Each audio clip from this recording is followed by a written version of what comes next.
Selamın aleyküm Allah dostları. Menkıbeler Kitabı kanalına hoş geldiniz. Bugün sizlere Bilgin Hatun'un ilham veren hikayesini anlatmak istedim. Ama önce hala kanalımıza abone değilseniz abone olmanızı rica ediyorum. Şimdi kulaklığınızı takıp arkanıza yaslanın ve gözlerinizi kapatıp bu hikayenin keyfini çıkarın. İyi dinlemeler.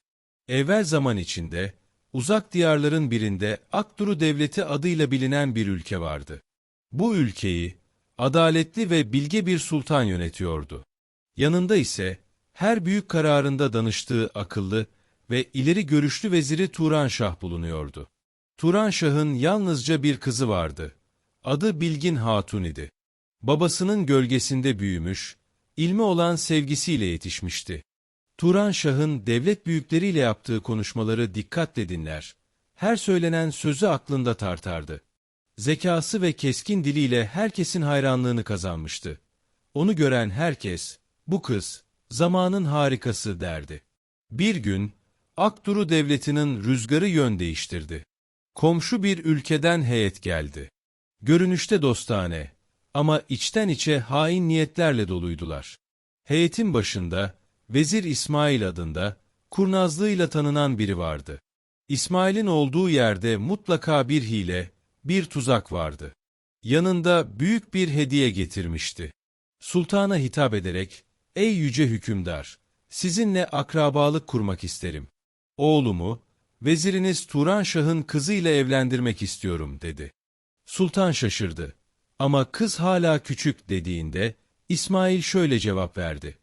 "Büyümesini bekleriz. Şimdi anlaşmayı yapalım. Nikahı şimdiden yazalım." Sultan, içi saf olduğu için kötü bir şey düşünmedi. Fakat Turanşah'ın kalbinde bir huzursuzluk belirdi. Eve döndüğünde olanları kızına anlattı. Bilgin Hatun başını salladı ve, "Baba, bu teklifin ardında büyük bir kötülük seziyorum. Bizi bağlayacak bir zincir uzatıyorlar. Ucu karanlığa çıkıyor," dedi. Turanşah ona sordu. "Peki sen ne önerirsin?" Bilgin Hatun cevapladı. "İzin ver, araştırayım, takip edeyim. Eğer gerçekten bir hile varsa, sana ispatla dönerim." Bilgin Hatun, henüz 16 yaşında olmasına rağmen gözü karaydı. Böylece Bilgin Hatun planını başlattı. Cariyeler gibi giyindi. Pazara indi. Orada sorular sorarak bilgi topladı. Gece olunca, gizlice misafirlerin kaldığı saraya sızdı. Orada öğrendiği gerçek ise korkunçtu. Vezir İsmail, aslında babasını devirmek ve onun yerine geçmek isteyen bir haindi. Bahsettiği evlilik ise sadece bir tuzaktı. Karanlık bir gecede, kulaklarıyla duyduğu bir konuşma her şeyi açığa çıkardı. Sarayda biri şöyle diyordu. "Vezir Turanşah'a ihanet ettiğine dair bir mektup yerleştireceğiz. Sabah askerler onu evinde bulacak ve vezir düşecek. Sonrası bizim işimiz." Bilgin Hatun hızla koşarak eve döndü. Nefes nefese kalmıştı. "Baba," dedi. "Bu gece sahte belgeyi evimize bırakacaklar. Yarın da ihaneti ilan edecekler. Bu tuzağı büyümeden bozmama izin ver," dedi Bilgin Hatun kararlılıkla. Babası bu fikre onay verince, Bilgin Hatun gizlice dışarı çıktı. Planladığı gibi, sahte mektubu eve bırakmaya gelen adam için bir tuzak kurdu. Adamı kıskıvrak yakaladı. Mektubu elinden aldı ve yerine başka bir kağıt bıraktı. O kağıtta şöyle yazıyordu. "Ey İsmail, planın ortaya çıktı. Vezirin kızı Bilgin Hatun, senin düşündüğünden çok daha zekidir." Ertesi sabah askerler eve gelip arama yaptılar. Veziri suçlayacak hiçbir şey bulamadılar. Ancak Bilgin Hatun'un bıraktığı o notu bulup doğrudan sultana götürdüler. Sultan mektubu okuduğunda derhal vezir Turanşah'ı ve kızı Bilgin Hatun'u saraya çağırdı. "Beni büyük bir hatadan kurtardınız," dedi. "Sen ise, kızım, sadece babanı değil, bütün ülkeyi büyük bir tuzaktan kurtardın." Ardından Bilgin Hatun'a hayranlıkla bakarak, "Ey akıllı ve zeki kız, eğer senin elinde bir gün yönetim olursa, hikmetinle örnek olursun," dedi. Bilgin Hatun ise sakin ve edepli bir şekilde cevapladı. Ey yüce padişahım! Yaptığım yalnızca babama ve vatanıma olan görevimdi. Akıl süs olsun diye değil, zor zamanlarda kalkan ve kılavuz olsun diye verilmiştir. Bunun üzerine sultan, vezirlerine ve komutanlarına döndü ve, "İyi dinleyin, bu kızın sözlerinde her akıllıya bir ders vardır," dedi. 2 gün sonra, saray meydanında büyük bir halk mahkemesi yapılmasına karar verildi. Tüm halk davet edildi ve İsmail ile diğer hainlerin yargılanacağı duyuruldu. Halk meydanı doldurdu, sultan tahtına oturdu. Ardından tellal yüksek sesle seslendi. Ey Akduru devletinin halkı! Bugün hakikatin perdesi aralanacak ve yalanların maskesi düşecek. Bir süre sonra, elleri zincirlenmiş şekilde İsmail meydana getirildi. Yüzü korku ve endişe doluydu. Suçlamalar sorulduğunda her şeyi inkar etti ve bunlar, akıllı görünmeye çalışan küçük bir kızın kuruntularından ibaret dedi. O sırada Bilgin Hatun sakince öne çıktı. Ceketinin içinden bir belge çıkardı. Bu belge, Vezir Turanşah'a tuzak kurma planını ve sonrasında saraydaki yönetimi paylaşmayı anlatan yazılı bir plandı. İsmail'in sözünü kesti. Belgeleri yüksek sesle sultanın huzurunda okudu. Aynı anda elinde başka bir kanıt daha vardı. Tanık. Tanıklık etmek üzere öne çıkan kişi, İsmail'in eski hizmetkarıydı. "Evet," dedi net bir sesle. "Ben o mektubu Vezir Turanşah'ın evine götüren kişiyim. Ancak kapıda kızı beni yakaladı. Beni affetti ve şöyle dedi. Dön vicdanına ve gerçeği sultanın huzurunda anlat." Bu sözler duyulunca, tüm meclis bir anda İsmail'e karşı döndü. Halk hep bir ağızdan bağırdı. "Yaşasın Bilgin Hatun! Yaşasın Turanşah'ın kızı!" Alkışlar ve tekbir sesleri arasında sultan elini kaldırdı ve "Bugünden itibaren Bilgin Hatun, adalet ve güvenlik işleri konusunda başdanışmanım olacak," dedi. Salon derin bir saygıyla sessizleşti. Bilgin Hatun ise içten gelen bir vakar ve tevazu ile cevap verdi. "Ey yüce hükümdarım, gerçek şeref, hakkın hizmetinde olmaktır. Adalet ise sultanların dünyadaki tacı, ahiretteki azığıdır." Böylece ülkede güven yeniden sağlandı. Halk huzur içinde yaşamaya başladı ve her gün Bilgin Hatun'un hikayesini anlattılar. Eğer Bilgin Hatun olmasaydı, bu topraklar mahvolurdu. "Ne mutlu ki Turanşah'ın kızı aklı ve yüreğiyle bu ülkeye yön veriyor," derlerdi. Günler ve geceler geçti. Bilgin Hatun, ordunun başında siyah atına binmiş bir şekilde ilerliyordu. Her geçtikleri köyde insanlar merakla soruyordu. "Kim bu heybetli kız? Sanki bir prenses gibi ışık saçıyor." Onu tanıyanlar hemen cevap verirdi. "Bu Bilgin Hatun'dur. Turanşah'ın kızı." Vezir İsmail'in tuzaklarını boşa çıkaran, ihaneti ortaya çıkaran kız. Şimdi düşman krallığına doğru yüreğiyle yürüyen komutan. Derken, konvoy ateşle çevrili Gölgüsar Krallığı'nın sınırlarına ulaştı. Onları, başlarında Cabbar Elnar adlı bir savaşçının bulunduğu, bakırdan yapılmış zırhlar giymiş bir ordu karşıladı. Başlarındaki miğferler yanmakta olan kömür gibi parlıyordu. Cabbar öne çıktı ve sordu. "Sen misin Bilgin Hatun?" Bilgin Hatun dimdik bakışlarını onun gözlerine dikerek, "Evet, benim. Kendi ayaklarımla geldim ve kalbim zerre kadar titremiyor. Beni kralınıza götürün," dedi.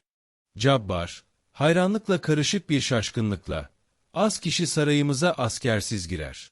Sen ise bunu başaran ilk kadınsın," diyerek yolu açtı. Onu, kudretiyle tanınan ancak kibriyle nam salmış Kral Şahmar'ın sarayına götürdüler. Şahmar öyle biriydi ki, bağırdığında dağlar susar, işaret ettiğinde zaman bile onun ritmine göre akarmış. Bilgin Hatun saraya girdiğinde kral elini kaldırarak, "Doğu'nun krallarına karşı gelmeye cesaret eden sen misin?" diye sordu. Bilgin Hatun sakin ama kararlı bir sesle cevap verdi. "Ben sadece zulme karşı gelirim. Bir tuzağı ortaya çıkarıp bir milleti kurtardım. Eğer suç akılsa, ne temiz bir suçtur bu." Bu sözler kralı öfkelendirdi. Öyleyse yargılamayla başlayalım. Bakalım kendini nasıl savunacaksın, diye bağırdı. Bilgin Hatun ise dimdik durarak şöyle dedi. Ben bir avukat istemem. Çünkü hakkın kendisi benim savunmamdır. Her kelimem bir delildir ve kalbimde atan her ritim, Rabbime yönelen bir duadır. Geri çevrilmeyen bir dua. Kral ona küçümseyici bir bakış atarak alayla, sen sanki kurtulacağını sanan biri gibi konuşuyorsun, dedi. Bilgin Hatun ise hiç tereddüt etmeden cevapladı. Hak ile gelen, alaya kulak asmaz. Çünkü alay, her zaman delili olmayanların sesidir. Bu sözler üzerine Cabbar Elnar bağırdı. Ey hükümdarım! Bu genç kızın dili bin kılıçtan keskin. Kral kahkahalarla gülmeye başladı ve, yoksa gerçekten sözlerinden korkacağımı mı sandın? Bırakın konuşsun, bakalım nereye kadar gidecek, dedi. Bilgin Hatun sakince öne çıktı. Elinde eski sayfalar ve parşömenler vardı. İşte burada, dedi. Vezir İsmail'in bizzat sizin vezirlerinize yazdığı mektuplar ve planlar. Eğer babam düşseydi, bu krallığı kendi aralarında nasıl paylaşacaklarını gösteren belgeler. Akıl sahipleri anlar ki, asıl tehlike sadece bizim değil, sizin de kapınızdadır. Taht salonunda büyük bir sessizlik oldu. O kadar ki, bir iğne düşse yankısı işitilirdi. Peki, Gölgüsar Krallığı bu sözlere inanacak mıydı? Yoksa kral ihaneti inkar edip, Bilgin Hatun'a sırt mı çevirecekti? Belki de bu genç kız, yalnızca kelimeleri ve inancıyla krallıkların kaderini değiştirecekti. Sessizlik uzun süre devam etti. En sonunda Kral Şahmar, ani bir el hareketiyle konuşmayı böldü ve şöyle dedi. Sözlerin etkileyici olabilir. Ama ben delil kabul etmem. Şahitlik gerek. Sana kim şahitlik edecek? Bilgin Hatun gözlerinde tam bir güvenle cevapladı. Eğer kitaplar ve planlar kendi başlarına konuşamıyorsa, şahidin de faydası yoktur. Ama madem bir şahit istiyorsunuz, öyleyse ben de getirdim. O kişilerle birlikte olmuş. Ama sonra pişman olup doğruyu seçmiş biri.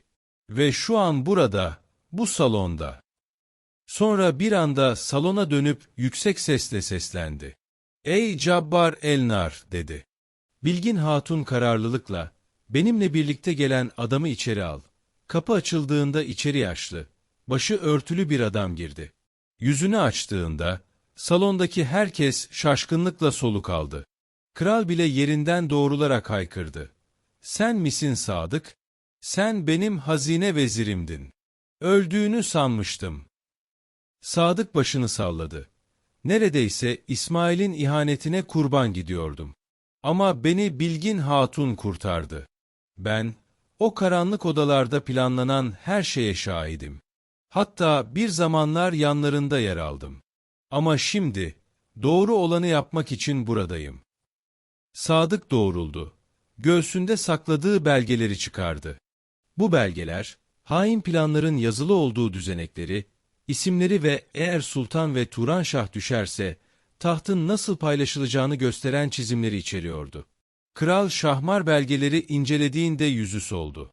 Ellerini birbirine çarparak, "Vah bana!" diye bağırdı. Krallığımı kendi emellerine köprü yapacaklardı. Beni ise sönmüş bir köz gibi kenara atacaklardı. Ardından tahtından kalktı ve doğrudan Bilgin Hatun'un önünde durdu. "Ey Akduru kızı," dedi derin bir hayranlıkla, "sen yalnızca kendini değil, iki ülkeyi de kurtardın.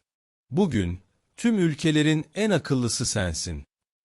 Bilgin Hatun ise alçak gönüllülükle şöyle yanıtladı. "Akıl, milletlerin korunması için bir örtüdür. Söz ise, kılıcı olmayanların kılıcıdır. Gelin, bu krizi iki ülke arasında bir barış köprüsüne dönüştürelim." Kral ayağa kalktı, sesini yükselterek, "Bugünden itibaren Akduru Devleti ile bizim krallığımız arasında bir barış antlaşması yapılacaktır. Bu genç kız onun şahididir.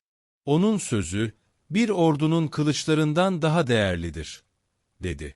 Hemen ardından barış ilan edildi. Bilgin Hatun, halkın alkışları ve zafer ezgileriyle büyük bir tören eşliğinde ülkesine döndü. Ülkesine vardığında, halk onu heyecanla bekliyordu. Sultan, sarayda kadınlar ve genç kızlar için özel bir meclis hazırlamıştı. Bilgin Hatun orada, yeni nesiller için bir örnek ve ilham kaynağı olacaktı. Sultan ona dönerek, "Ey Bilgin, bil ki hikmetin cinsiyeti yoktur ve bazen aklın gücü, bir hükümdarın iktidarını bile aşar," dedi. Bilgin mecliste yerine oturduğunda, etrafını çocuklar sardı. Gözleri parlayarak yumuşak bir sesle konuştu. "Her temiz kalpte bir ışık vardır. Her dürüst düşüncede bir güç saklıdır. Kalplerinizi ve düşüncelerinizi koruyun ki, kaderiniz de sizi korusun." Ertesi gece, saray tatlı bir sessizliğe bürünmüşken, Bilgin Hatun küçük bir lambanın ışığında odasında oturmuştu. Elinde birkaç sayfa vardı ve yaşadıklarını yazıyordu. Sanki hikayesi, ardından gelecekler için bir ışık olsun istiyordu. Tam o sırada kapısı çalındı. Kapıyı açtığında bir haberci duruyordu. Haberci heyecanla, "Efendim," dedi. "Olağanüstü bir şey oldu. Karlar Krallığı ve Rüzgarlar Krallığından elçiler geldi. Hepsi sizin görüşünüzü almak istiyor. Çok önemli bir konuda danışmak üzere buradalar." Bilgin Hatun başını gökyüzüne kaldırdı. İçinden şöyle dedi: "Ey bilgelik yurdu! Şimdi ben, krallıklar arasında dolaşan bir mesaj oldum. Ve yaptığım her şey, yalnızca doğru zamanda söylenmiş bir kelimeydi." Ardından habercinin gözlerinin içine bakarak, "Elçilere söyle," dedi. "Yarın meclislerinde olacağım. Söylenen her sözü dinlerim ve akıl terazisinde tartarım. Eğer doğruysa, yeni bir tarih yazarım. Eğer eğrilik varsa, onu dürüst sözle düzeltirim." Ve böylece Bilgin Hatun'un hayatında yeni bir hikaye başladı. Yeni bir kapı açıldı. O artık sadece vezirin kızı değil, krallıkların sesi, akılların ölçüsü ve ışık arayanlara bir rehberdi. Eğer bir gün Akduru Devleti'nin sokaklarında, Gölgüsar Krallığı'nın çarşılarında ya da Buz Dağları'nın tepelerinde birine sorsaydınız, herkes size aynı cevabı verirdi. Bilgin Hatun, çağın hikmeti, cesaretin sesi. Onun öyküsü her gece anlatılır. Ve her gece, ay ışığında anneler çocuklarını toplar. Başlarlar o öyküyü anlatmaya. Yıllar geçti. Ve her yıl, Bilgin Hatun daha da olgunlaştı. Bilgeliğiyle daha çok anılır oldu. Onun adı ne zaman geçse, ardında büyük meclisler, tarihi kararlar ve barışla sonuçlanan anlaşmazlıklar da hatırlanırdı. Bir gün, uzun yıllar süren barış ve aklın hüküm sürdüğü zamanlardan sonra, Bilgin Hatun babası Vezir Turanşah'la birlikte, bir zamanlar ilk kez oturdukları yaşlı dut ağacının altında buluştular. Turanşah kızına sevgiyle bakarak, "Ey kızım," dedi. "Sen, nice erkeğin erişemediği mertebelere ulaştın. Söyle bakalım, bu hayatta ne başardığını biliyor musun?" Bilgin Hatun gözlerinde derin bir ışıkla cevap verdi. "Ben yalnızca insanların yollarını aydınlatmaya çalıştım. Ve duyan herkese ispat ettim ki, eğer bir söz hakka dayanıyorsa, en güçlü ordudan da, en keskin kılıçtan da üstündür." Babası tebessüm ederek, "İşte bu bilgelik, ey bilgin, senden sonra gelecek olanlara bırakacağın en büyük mirastır," dedi. Yıllar sonra, sultan yaşlılıkla hayata gözlerini yumduğunda, tüm krallıklar bir araya geldi. Ve tek bir ağızdan şöyle dediler: "Biz, Bilgin Hatun'u adaletle hükmeden liderimiz olarak istiyoruz. O, hakkın terazisi ve barışın sembolüdür." Bilgin Hatun kabul etti. Ama bir taht yerine, üzerine burada güç değil, akıl oturur yazılı ahşap bir kürsüye oturdu. Ve yaşamı boyunca barışı inşa etti. Aralarındaki ihtilafları çözdü. Çocuklara masallar anlattı. Bir zamanlar babasından dinlediği gibi. Ve sonra, bir gün, son kez konuştu. "Eğer adaleti seviyorsanız, onu kalbinizde koruyun. Çünkü adalet saraylarda değil, dürüst insanların yüreğinde yaşar." Ardından gözlerini kapattı. Ortalığa huzurlu bir sessizlik yayıldı. Küçük lamba yavaşça söndü. Sanki ışığını ona bir öpücükle devrediyormuş gibi. Ve böylece, Vezirin kızı Bilgin Hatun'un hikayesi sona erdi. O, bir akıl, bir kalp, bir ses ve bazen suskunluğun ta kendisiydi. Ve onunla birlikte çağlar boyu anlatılacak bir örnek doğdu. Adaletin, hikmetin ve cesaretin simgesi olarak.